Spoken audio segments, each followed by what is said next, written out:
Tojikistan, Faridun Terminator Ativa.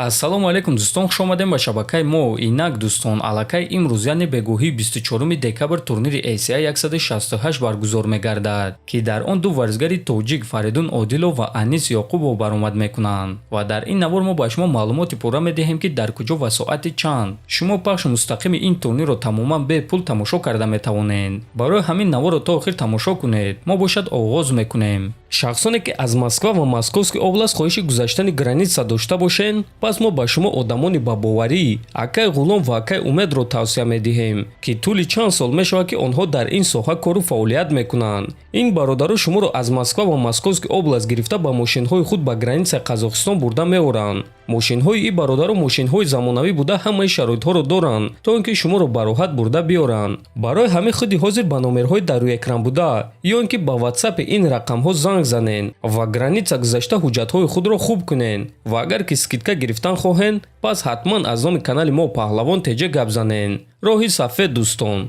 Инак чӣ гуна ки дар боло қайд кардем, аллакай ин бегоҳ дар шаҳри Москва дар майдони ЦСКА турнири калони ACI 168 баргузор мегардад, ки дар он ду варзигари тоҷик баромад мекунанд: Фаридун Одилов ва Анис Ёқубов. аз аввал бояд ки се ҷанговари тоҷик баромад мекарданд, аммо дар вақти вазнкамкунӣ саломатии варзигари тоҷик Осимхон Раҳмонов бад шуд ва ӯ маҷбур шуд ки аз ин муҳориба даст кашад ва мо албатта ки ба ӯ саломатӣ хоҳонем. аз ҳамин сабаб дар ин турнир танҳо ду варзигари тоҷик баромад мекунанд: Анис Ёқубов зидди Иброҳим Шоимов ва Фаридун Одилов зидди Михаил Махнаткин.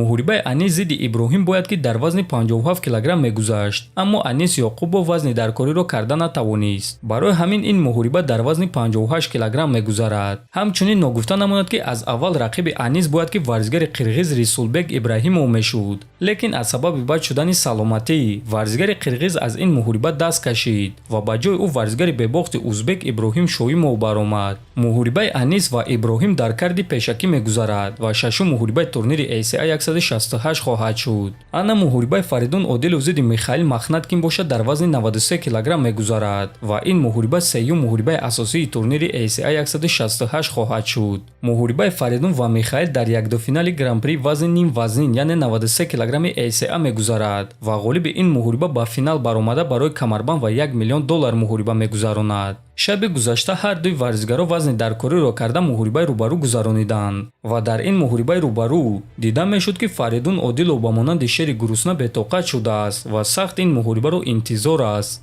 турнир ин бегоҳ яъне бегоҳи 24 декабр аз соати 16:45 ба вақти Москва ва 18:45 ба вақти Душанбе оғоз мегардад. муҳорибаҳои асосии турнир бошад аз соати 20:45 ба вақти Москва ва 22:45 ба вақти Душанбе оғоз мегардад. муҳорибаҳои асосии турнирро телеканали Матч ТВ нишон медиҳад. Фаридун дар карди асосӣ баромад мекунад, Анис бошад дар карди пешакӣ. барои ҳамин муҳорибаи Анисро Матч ТВ нишон намедиҳад ва барои ҳамин чиз мо ин наворро омода кардем. мо дар телеграм канали худ Паҳлавон TJ ҳамаи силкаҳои даркории турнири ACI 168-ро мегузорем, ҳамчунин силкаи Матч ТВ-ро ва шумо метавонед ки турнири ACI 168-ро тамоман бепул тамошо кунед. силкаи телеграм канали мо Паҳлавон TJ дар описанияи ҳамин навор. дӯстон, ҳатман ба силкаи дар поёни ҳамин навор буда дароед, чунки дар телеграм аз номи канали мо бисёр каналҳо кушоданд ва онҳо аз они мо нестанд. барои ҳамин эҳтиёт кунед ва танҳо ба силкаи дар зери навор буда дароед. ҳозир бошад дӯстон, биёин якҷоя дар комментари варзигарони тоҷик Фаридун ва Анисро дастгирӣ мекунем. дар YouTube канали мо обуна шавед то боздид хонобуду сарбаланд бошед.